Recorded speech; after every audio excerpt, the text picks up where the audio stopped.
एक बार एक गांव में कृष्णा नामक व्यक्ति रहता था। हर रोज वह दूध से घी बनाया करता था और अपने गांव के बाजार में बेचता था। यही थी उसकी रोजी रोटी कमाने का जरिया।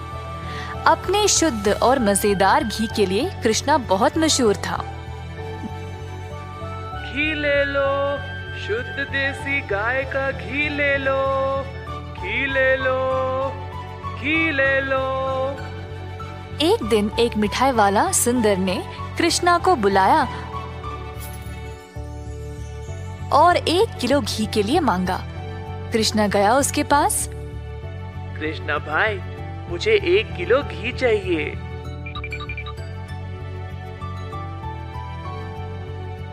कृष्णा घी को तोलने लगा। जब सुंदर ने देखा कि घी कितना शुद्ध था तो वह अपने आप को रोक ही नहीं पाया।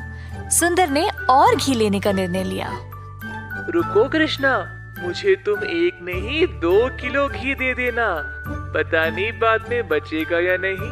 तुम्हारा घी सबसे शुद्ध है और मुझे स्वादिष्ट मिठाई बनाने में मदद करता है। ओ बढ़िया जी, धन्यवाद सुंदर साहब। ये लो आपके 2 किलो घी। सुंदर ने खुशी से घी लिया और फिर दोनों अपने अपने रास्ते चले गए। जैसे कृष्णा चलता गया, गांव के लोग उसको एक एक करके घी खरीदने बुला रहे थे। दोपहर तक सारी घी बिक चुकी थी क्योंकि वो घी था ही इतना स्वादिष्ट। अपनी कमाई लेकर कृष्णा अपने भाई कुशल के पास दूध खरीदने गया ताकि वह अगले दिन के लिए और घी बना सके।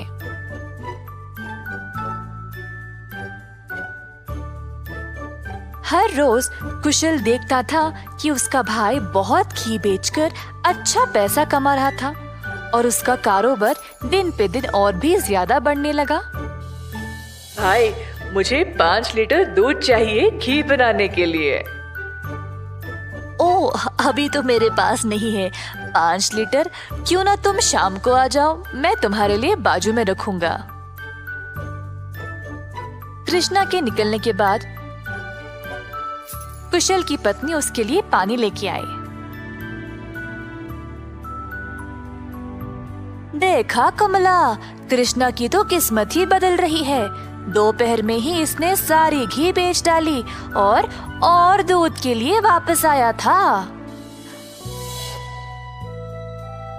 आप तो सारा दूध इनको ही दे देते हो ना, क्यों ना इस बार आप दूध में थोड़ा सा पानी मिला के दो। इस तरह हम भी ज्यादा पैसा कमा सकते हैं। कुशल ने अपनी पत्नी की बात मान ली और शाम को जब वह गाय से दूध निकालने गया तो उसने दूध में पानी डालकर कृष्णा के लिए बाजू में रखा।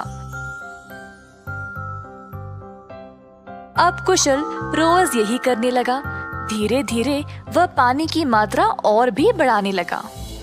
अब कृष्णा इस बात से अनजान समझ नहीं पाया कि उसकी घी की शुद्धता दिन पे दिन कम क्यों होती जा रही। इस वजह से उसके बहुत सारे ग्राहक भी कम होते गए।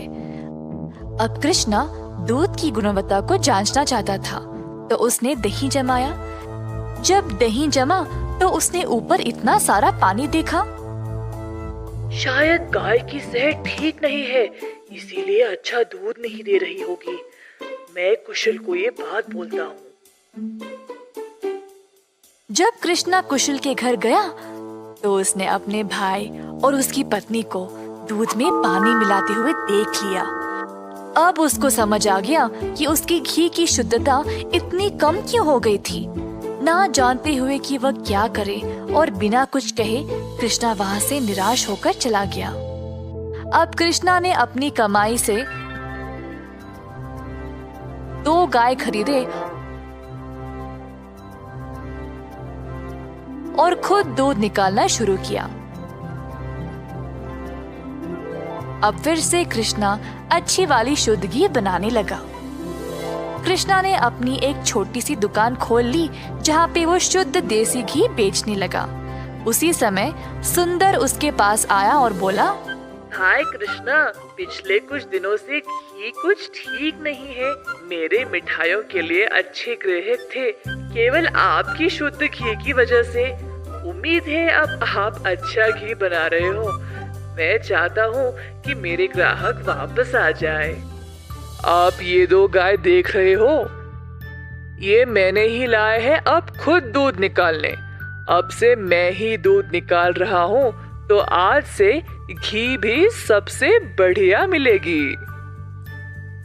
जैसे दिन बीतते गए, अब कृष्णा से और लोग घी खरीदने लगे। कुछ ही दिनों में कृष्णा ने और गाय खरीदे। उसने कुछ नौकरों को अपनी दुकान पर काम पे भी लगाया, हाथ बटाने के लिए। अंततः कृष्णा काफी अमीर बन गया और ईमानदारी से अपना कारोबार चला रहा था। इसी दौरान कुशल, जिसने अपने ही भाई की प्रतिष्ठा को बर्बाद करने की कोशिश की, गांव में अपने मिलावटी दूध के लिए पकड़ा गया। अब कुशल दूध भी नहीं बेच पाया और जल्द नुकसान में पड़ गया। उसे समझ नहीं आया कि अब वह क्या करे। कुशल को अपनी गलती का एहसास हुआ और अपने भाई से माफी मांगने गया। उसने कृष्णा से भीख मांगी, माफी के लिए और नौकरी के लिए, ताकि वह अपने कर्जों को चुका सके। दयालु कृष्णा ने तुरंत अपने भाई को क्षमा कर दिया और गायों और कामगार की देखरेख के लिए काम दे दिया।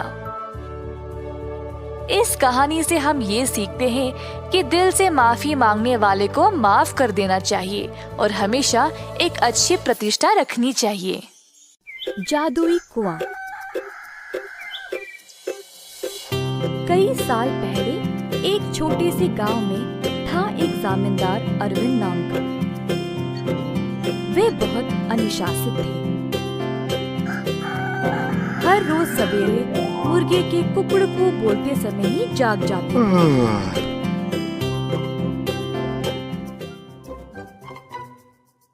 फिर अपने नौकरों को जगा के उन्हें काम पे भेजते थे। चंद्रा और सूरी नामक 2 मुलाजिम जमींदार के लिए काम पे नए नए आए हुए थे, परंतु वे दोनों काफी आलसी थे और सवेरे उठ के खेत में जाना उनके लिए बहुत कठिन लग रहा था। दोनों एक कुएं के पास सोते थे।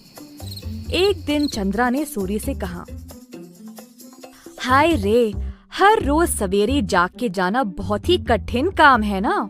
सूरी को भी ऐसा ही लगा। हाँ चंद्रा, परंतु हम करे तो क्या करे, मुर्गे के कुकड़कू से ही जमींदार जी जाग जाते हैं।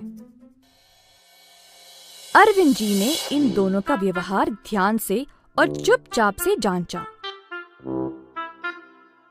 आखिरकार उन्होंने एक दिन उन दोनों को सबक सिखाना चाहा।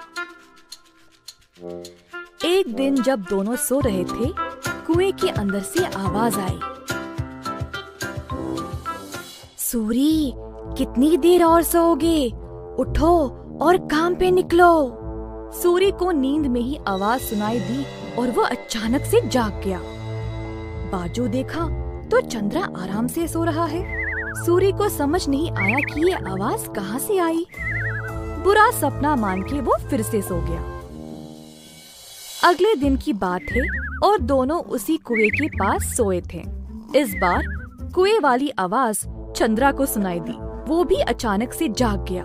आसपास देखा तो सूरी आराम से सोया था।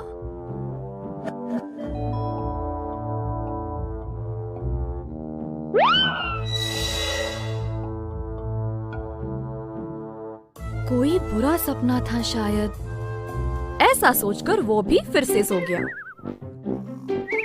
अगले दिन जब वे दोनों फिर से वहीं पे सो रहे थे, अचानक से एक खतरनाक आवाज सुनाई दी। दोनों एक साथ जागे और डर गए, एक दूसरे को देखने लगे।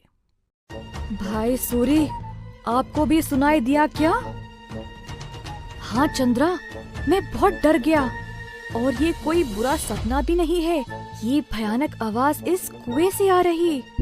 मैं काम पे निकल रहा हूँ, तुम्हें आना तो आओ। रुको रुको, मैं भी आऊंगा।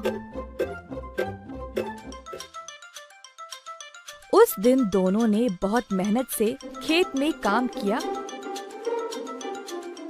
और दोपहर में भोजन के समय जमींदार जी के पास आए।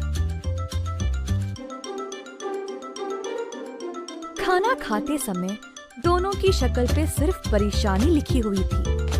जमींदार जी ने पूछा कि हुआ क्या। चंद्रा और सूरी ने सारी घटना सुनाई। ये सुनकर जमींदार जोर जोर से हंसने लगे। सुनो तुम दोनों, वो कोई भूत या बुरा सपना नहीं था। मैंने देखा कि तुम दोनों कुछ ज्यादा ही आलसी थे, इसीलिए तुमको सबक देना चाहा। कुएं के पास वो मैं ही था जो आवाजें निकाल रहा था। अब आई समझ। अब से ये सुस्ती छोड़ो और ठीक से काम करो। उस दिन से सूरी और चंद्रा ने अपनी आलस्य छोड़ा और खेत पर पूरी मेहनत से काम किया।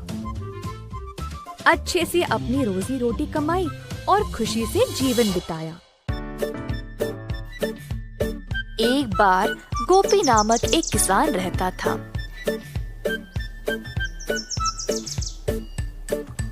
गोपी बहुत मेहनती था। सब लोग उसको पसंद करते थे और उसके साथ अच्छा व्यवहार करते थे।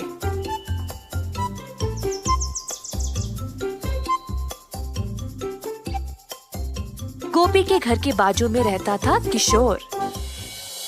किशोर चाहता था कि गोपी से ज्यादा अच्छा नाम उसका हो जाए और इसके लिए उसने बहुत कोशिश की, परंतु उसको ऐसा मौका कभी नहीं मिला। एक दिन किशोर दूध बेचने के बाद अपने घर वापस आया। बाहर सीढ़ियों पर बैठा था जब उसने पेड़ पर एक आम को लटकते हुए देखा।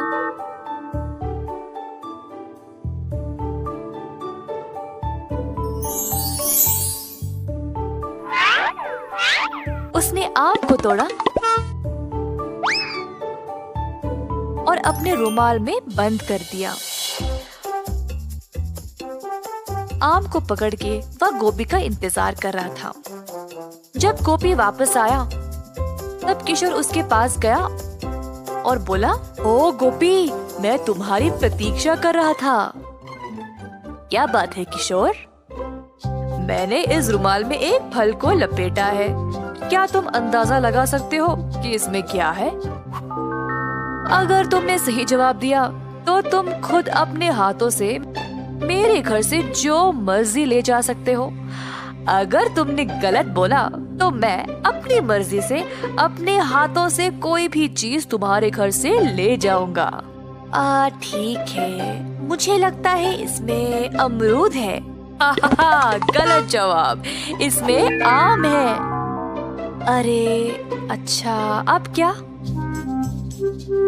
चलो तुम्हारे घर चले, मैं अपने हाथों से जितना हो सके ले जाऊंगा। दोनों चलते हुए गोपी के घर की ओर गए। घर में प्रवेश करने से पहले किशोर को दरवाजे के पास एक सीढ़ी दिखाई दी। तुरंत उसको उठा के बाजू में डाल दिया और घर के अंदर चला गया, परंतु गोपी वहीं पे खड़ा रहा। गोपी, वहीं क्यों रुक गए? तुमने तो सीढ़ी उठा ली थी ना, फिर उसको बाजू में रख के अंदर क्यों चले गए? क्या मतलब तुम्हारा? हाँ, अपने दोनों हाथों से तुमने सीढ़ी को उठा लिया था ना, तो अब इस सीढ़ी को उठाओ और जाओ। ऐसा कहकर गोपी अपने घर के अंदर चला गया। किशोर ने गोपी को रोक कर कहा, ये धोखा है, नहीं नहीं, मैं नहीं मानूंगा। अच्छा ठीक ठीक, अच्छा अब तुम बोलो, मेरे हाथ में क्या है? अगर सही जवाब दिया तो मैं किसी को नहीं बताऊंगा कि तुम अपने दूध में आधा पानी मिलाते हो, पर अगर तुम गलत हुए तो मैं पूरे गांव में इस बात को फैला दूंगा। हाय, अपनी बुद्धिमानी से तुमने मुझे फंसा लिया। ठीक है, मुझे लगता है तुम्हारे मुट्ठी में अंगूठी है। गोपी टोपी ने अपनी मुट्ठी खोली और दिखाया कि कुछ भी नहीं है अंदर। हाहा, मेरी मुट्ठी खाली है, तुम हार गए। क्या तुम अब सबको मेरे बारे में बता दोगे? मैं अब से इतना पानी दूध में नहीं मिलाऊंगा, जितना जरूरी उतना ही। गलती हो गई, कृपया मुझे जाने दो।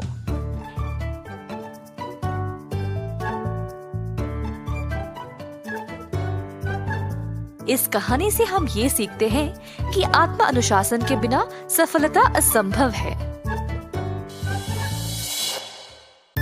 बंदर मामा। एक दिन बंदर मामा गहरी नींद में सोया था जब एक मीठी सुगंध ने उसे जगाया।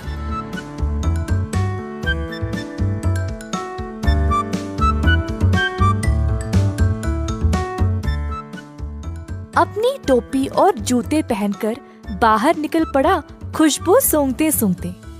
बंदर मामा ने देखा कि ये सुगंध एक मिठाई की दुकान से आ रही थी। अंदर गया तो उसने कई प्रकार की मिठाइयों को देखा। एक लड्डू को देखकर बंदर के मुंह में पानी आ गया। जैसे ही बंदर लड्डू को उठाने गया, दुकान की मालकिन भालू ने बंदर का हाथ पकड़ के रोक दिया। बंदर भालू की ओर देखकर डर गया, तुरंत पीछे मुड़कर रोते रोते घर वापस भाग गया। टोपी और जूते को निकाल फेंक के निराश बैठा रहा कि मिठाई खाने को नहीं मिली।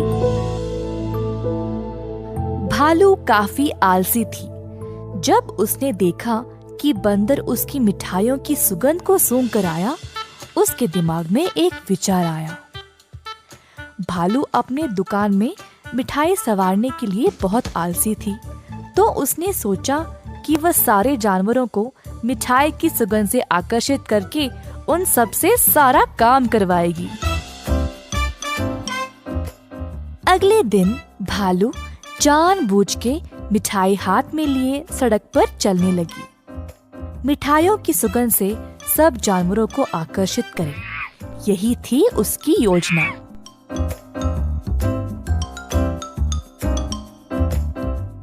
खुशबू फिर से बंदर मामा तक पहुंच गई। इस बार बंदर मामा से रहा नहीं गया और उनका जी ललचाया।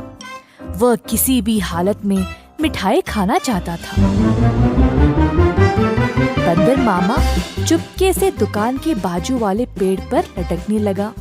जब भालू देख नहीं रही थी, तब बंदर मामा ने लड्डू उठाया और झट से मुंह में डाला। परंतु लड्डू गरम गरम था और बंदर मामा का मुंह ही जल गया।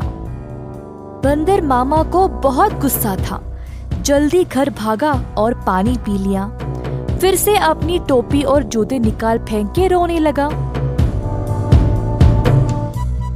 एक छोटा चूहा खिड़की से अंदर आकर बंदर मामा से पूछा कि हुआ क्या। बंदर ने सारी घटना चूहे को सुनाई। चूहे ने बोला कि उसके साथ भी ऐसा ही कुछ हुआ था। हमारे साथ भी कुछ ऐसा ही हुआ था। हमें भी वो मिठाई चखनी है। मेरे पास एक योजना है, लेकिन कुछ दोस्तों की मदद की आवश्यकता होगी। चूहा जल्दी से गया और कुछ दोस्तों को लेकर बंदर मामा के घर वापस आया। चूहे की योजना के अनुसार सारे जानवर दुकान के खुलने से पहले ही वहां पहुंच गए। दुकान के पीछे के रास्ते से एक सुराख बनाया और अंदर घुस गए।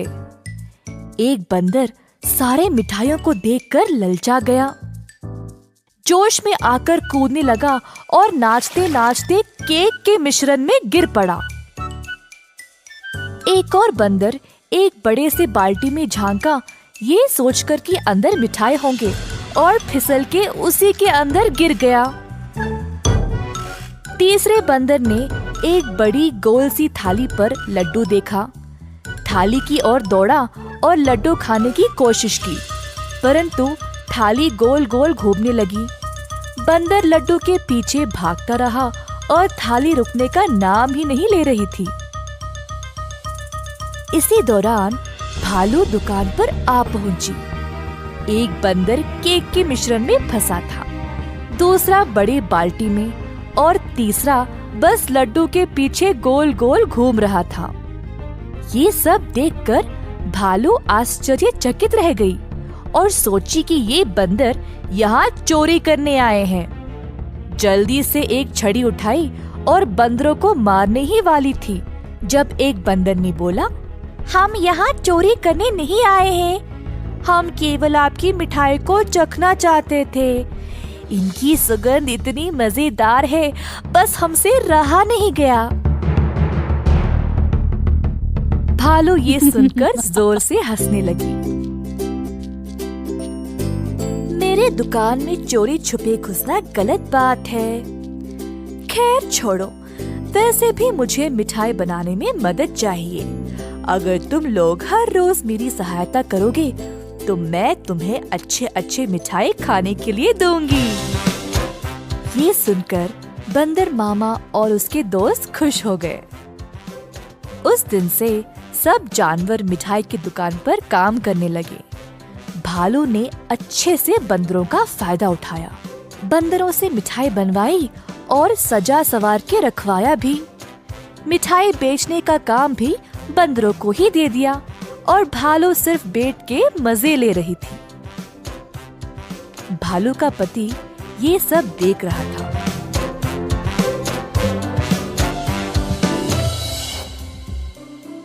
तुम तो रोज इतना काम करती हो, परंतु आज आराम से बैठकर मिठाई खा रही हो। दुकान भी बंदरों से भरा पड़ा है। ये क्या हो रहा है यहाँ पे? बंदरों ने मेरा काम आसान कर दिया है। वे खुशी खुशी सारा काम कर रहे हैं और बदले में मुझे ज्यादा कुछ देने की आवश्यकता भी नहीं। बस दिन में एक एक मिठाई देके काम चला रही हूँ। बंदर मामा कोने में इन दोनों की बातें सुन रहा था और ये सब जानकर उसे बुरा लगा। बंदर को एहसास हुआ कि भालू उसका और उसके दोस्तों का इस्तेमाल कर रही थी। बंदर मामा आगे आया और बोला, भालू जी, हमें आपकी मिठाई बहुत ही ज्यादा पसंद है, परंतु आप हमारी इस कमजोरी का फायदा नहीं उठा सकती। ऐसे स्वार्थी बनके किसी को इस्तेमाल करना गलत बात है। आपको दिखता नहीं हम सब यहाँ कितना मेहनत कर रहे हैं। अंत में भालू को अपनी गलती का एहसास हुआ और सुधार लाना चाहा। उस दिन से भालू और उसका पति दोनों दुकान पर जाकर बंदरों का हाथ बटाने लगे और सही पगार भी देने लगे। बंदर मामा खुश था कि भालू ने उसकी बात मानी और अपने व्यवहार को बदल डाला।